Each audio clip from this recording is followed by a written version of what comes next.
Hi guys, it's Danny. Okay, today we're going to discuss a little bit about Phalaenopsis orchids. Yay, the crowd favorite.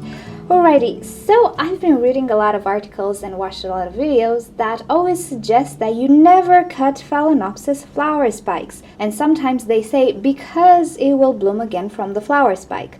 Now, some of my viewers understood that it's not okay to cut flower spikes because you're going to kill the orchid, so let's address that.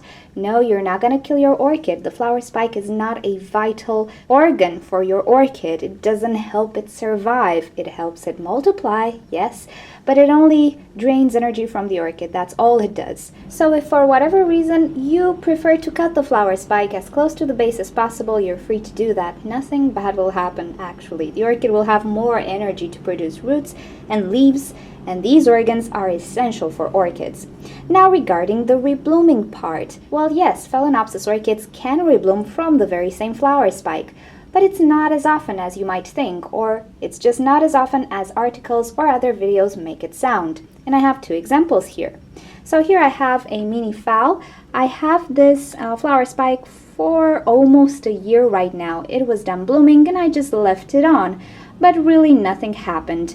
There's no bloom from the tip, there's no side shoot. Even though I see the side a little bit plump, it didn't do anything. So what can happen now is either this orchid will absolutely dry this flower spike, at which point it will be pretty clear that it will not rebloom again, or it might decide to rebloom when the time comes. Maybe not this year, maybe next year. Who knows really? There's no real way to say for certain. It really just depends on the orchid, and unless you use plant hormones, you really won't get a spike simply because you left the initial flower spike alone. Now, some sources suggest that you actually cut the flower spike above a node, and this will trigger a secondary shoot. Well, yes, this can happen, but it really doesn't happen all the time. And when I had Phalaenopsis orchids, it usually happened maybe half of the times, maybe even less. So I have a Phalaenopsis right here. I cut the flower spike, and as you can see, there is no node plumping up and there's no secondary shoot. Moreover, this orchid is producing a tiny little leaf here, so she went into vegetative growth. I'm assuming this will not bloom anytime soon. She might decide to put out a secondary branch next year or next season, but right now I really doubt it. It is very possible that this flower spike will actually dry and not rebloom again. It will stay green over the summer doing nothing, and then at some point it might dry. Again, there's really no way to know. It's up to the orchid. She decides what she wants to do, really. Of course, with good care and all of that, you are more prone to getting secondary spikes or blooms, but it's just up to a point. It's not a rule. So in the end, it's perfectly fine if you want to try to trigger another rebloom as long as your orchid is healthy and it can sustain another rebloom. But if you somehow believe that inevitably, if you cut the spike or you leave it alone, it will start to rebloom again, it doesn't really always happen. It's really up to the orchid, and you can wait around for a flower spike for a year or two before it actually dries and does nothing.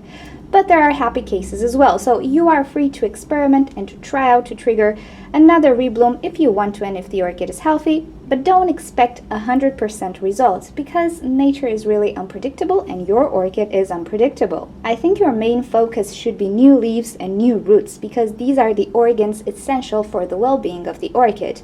Blooms, you can always have another flower spike. Because if you didn't know, this flower spike is not the only one that can bloom. As it grows and it produces leaves, this orchid will create another flower spike from between the leaves when the season comes, provided you give good care and the orchid is healthy. Okay, so this was just a little video, a little discussion, because sometimes I do get a few comments from my viewers who actually do believe that if they do a certain thing, they will absolutely trigger a rebloom. And really, this is not the case. It sometimes happens, it sometimes doesn't. It's really not as often as you might think. So alrighty, thank you for watching this video. Hope it cleared out some things. Enjoy your experiments, and if you'd like to see more videos from me, simply subscribe to my channel. I post on a regular basis. Feel free to leave me comments, suggestions, or questions you might have regarding orchids in the comment section below, and I'll get back to you. If you click on the left side of your screen, you'll be directed to orchidnature.com, where you'll find care sheets, identification sheets, and also you can talk to us in the forum section, and on the right side of your screen you can click to watch another orchid video. Thank you for joining. I'll see you next time. Bye!